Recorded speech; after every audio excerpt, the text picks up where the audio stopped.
the diagnosis of epilepsy?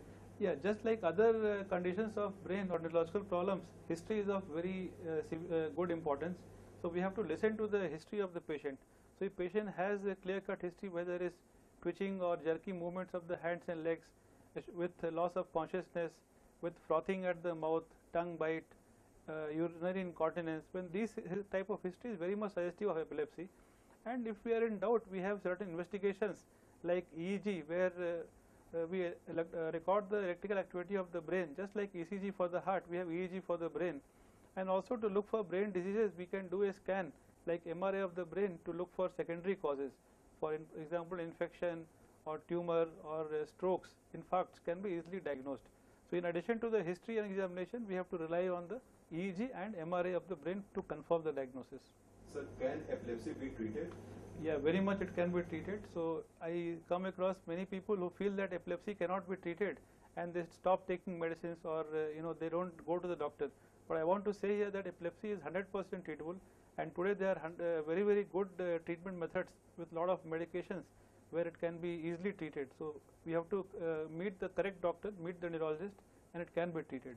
So what are the treatment options for epilepsy? Yes, so right in almost for the last 40 or 50 years, we have several good medications, and they are all safe and effective medications. So many times people fear that we have to take medicines for a long time, so it will cause side effects. But I want to say here that today's medicines for epilepsy, they are very safe and they don't cause any severe or serious side effects. So we have medications like we have say newer medications, levetiracetam.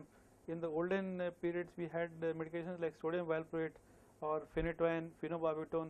But now it has evolved, and now we are in the era of safe, effective medications.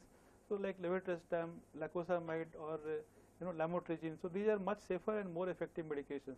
So in a single sentence, epilepsy treatment is mainly medical. Almost 70 to 80% of patients will respond to medical treatment, and we'll have a group of about 20% who don't respond to medications. For them, epilepsy surgery can be considered. So one last question: can women with epilepsy get married and have normal children? Definitely. So that is another misconception we feel. I come across young girls, young women, they don't get married because as soon as the boys' party they hear that a woman has epilepsy, they don't get a good match. But I want to say here is that they can have a normal married life, they can have normal pregnancies, and more than 95% of women with epilepsy, they have normal babies. So definitely they can get married, they can have normal pregnancies.